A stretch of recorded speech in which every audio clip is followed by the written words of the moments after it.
He will win who, prepared himself, waits to take the enemy unprepared. The art of war and the name Sun Tzu are practically synonymous these days with the concept of a strategist. Despite his uncertain historical existence, the art of war had tied his name to it, and many people have taken to the various quotes from said writing. Even Magic the Gathering isn't immune to the force of Sun Tzu, with 5 cards even having direct quotes in the flavor text. And frankly, it's not hard to see why. See, a game of Magic is absolutely a war waged in miniature. You must manage your resources, strategize in advance, and maneuver your troops and defeat your enemy. Sure, you may not have to worry about things like the morale of your soldiers or prevent infighting among your commanders, but many of the statements within the text can easily be extrapolated to the cardboard rectangles we know and love. Mortals, immortals, and friends from the blind eternities, my name is Samson Loreseeker, and today we are diving into the library to see what we can learn from the art of war. Victorious warriors win first, and then go to war, while defeated warriors go to war first, and then seek to win. Half of any given Magic battle isn't even fought on the battlefield. No, the most important part of a game of Magic is deck construction, as without a well-constructed deck, victory is just a hope, really, rather than an objective. It is absolutely possible to win a game with a deck constructed of hopes and dreams. Your opponent could draw absolutely no lands, or, alternatively, only draw lands. It is possible that they never manage to put up a good enough front against you, but that is not something that you should leave up to chance. Every deck you build should have some method of winning the game. I know a lot of people build decks to do something, not necessarily to win, but all the same, you should have at least some plan of how to win. It can be a wide enough army and a mass pump spell. It could be a combo loop. It can be a commander damage, or mill, or any number of strategies. It could even be a larger-than-average bear, for all I know. But the point remains that you should have some method of winning the game. And more importantly, you should know what that goal is, so that you can take actions to support it.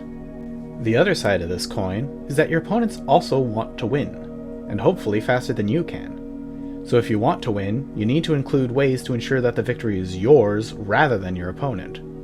Run interaction. Unless you have the world's most consistent deck that is able to repeatedly win on turn 1 every time, the moment another person takes their turn, there's the possibility of them winning first, or stopping you from winning. Know your strategy, and prepare for your opponents. There is no instance of a nation benefiting from prolonged warfare. Commander games take forever.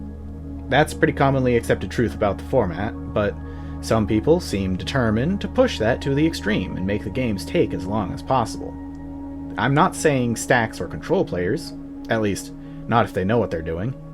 Usually those games end up taking longer because people don't realize how entrenched the lock is. No, I more mean the people who refuse to attack players because it's mean, or I don't want to make enemies, or I want them to do their thing first. Newsflash: the other 3 players at the table were already your enemies. And attacking players is already part of the game. And chances are, if they do their thing, you'll lose. So if you have a chance to deal decisive blows without fear of crackback, do it. The longer you let your opponent live, the higher a chance they have of drawing the out. How many games have you had where someone loses and looks at the top 3 cards of their deck only to reveal the card that could have saved them, or wiped the board, or won them the game? Had the game gone on an extra turn or two due to indecisive maneuvers, they would have drawn that card, saved themselves, and possibly overturned the entire game. Don't let your opponents have that opportunity to snatch victory from defeat like that. Thus, the expert in battle moves the enemy, and is not moved by him. Another situation I am sure you have encountered is one player is best poised to win, and yet your opponent attacks you instead of the obvious threat due to not having the mana to pay for propaganda. Needless to say, this is but one of the many strategies available that work this way. Perhaps the group hug player is being left alive because people enjoy drawing cards, or the goad player has repeatedly cast effects like Disrupt Decorum, forcing everyone to attack each other. Maybe it isn't even a card that was played, but rather the opponent politicking their way around the table, collecting alliances or favors from other players, maybe even yourself. Ultimately getting ignored as they accrue the rewards of such behavior, and possibly rising victorious from it. Frustrating? Likely. But you cannot fault the strategy, for it is actually pretty sound. Getting an opponent to weaken another opponent is doubly positive for yourself. And those types of effects are quite powerful at achieving that, particularly when it comes to goad. I find goad-type effects are some of the most underutilized effects in Commander, as forcing unfavorable combat on your opponents will weaken at minimum one opponent, but usually will weaken both. The impetus cards are especially good at this, by providing you a benefit or ensuring that the goad hurts both opponents. It is best to keep one's own state intact. To crush the enemy's state is only second best. There are a great many decks out there that barely run any interaction. A board wipe, 2 pieces of removal, maybe a counter or protection spell or 2. However, without the ability to reliably defend themselves, it is easy to get the pieces removed, and then get stuck having to rely on the top deck and the remains of synergy. But by safeguarding your strategy, you can exchange quantity for quality. Recursion and protection spells are extremely beneficial, as they can negate opposing removal or occasionally board wipes. Anyone who's had to deal with Teferi's protection knows that well, and it takes fewer cards to win a game than might be expected. Another effect that some may not consider protection that secretly is card draw and filtering. It's not exactly new information that drawing cards is a very, very good ability, but many people do not realize that it is a method of protecting your strategy. Having enough cards in hand ensures that you are more likely to have your victory conditions in hand, or find the removal spell you need or get the protection spell up in time to save yourself. Many decks lack sufficient card draw, and will find themselves struggling in the mire of the top deck, especially if all of your interaction is solely focused on stopping your opponents, rather than saving yourself. Pretend to be weak, that he may grow arrogant.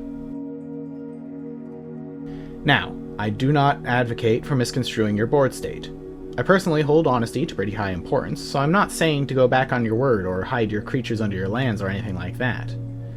No, instead, omission can be your best friend. Not saying anything when your opponents are debating board states being scary can be quite effective. Doing your best not to draw attention to things or complimenting others on what they're doing. Because if you compliment what someone is doing, they don't feel attacked, and instead it draws the other people's attention to them. But if you declare that someone is scary, they'll try to defend themselves, likely by pointing out something that you are doing. Even decks that are statistically weaker than their opponents are able to win by exploiting the exact moment everyone else has expended all their resources. And speaking of, let your plans be dark and impenetrable as night, and when you move, fall like a thunderbolt. Any strategy that takes a long while to visibly set up will be much easier to stop than one that can come out of nowhere.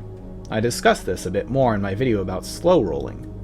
If you are seen assembling an obvious Rube Goldberg machine with a clear end goal, then your opponents will use that to their advantage, trying to get each other to stop the obvious threat while they try to subtly form their own. So as the general says, make your plans impenetrable. Make your opponents wonder what it is you're even doing, then slam your pieces into the field and conquer.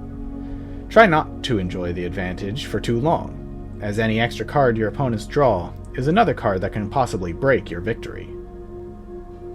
There is a lot more to this text than just the snippets that I've collected here, but it certainly is interesting how these strategies can apply so widely to Magic gameplay. It makes me wonder what other texts could be analyzed from this particular lens as well, and see what they can apply to this wonderful contest we find ourselves playing. Thank you so much for watching. I know this video took a heck of a lot longer to make, but that's how it is when you have a new day job after all. This video is quite a bit more different than others I've done, and I hope you enjoyed this alternate topic for this game. Perhaps I'll do more along these lines in the future. That being said, I just wanted to thank you all for the patience as my schedule changes around. I know it's a far cry from the weekly uploads I had previously, and the Scryfall book reports have tapered off for a bit, but I'm still very interested in creating content for all of you. So thank you for sticking around, and I will see you all next time. And until then, take care of yourselves.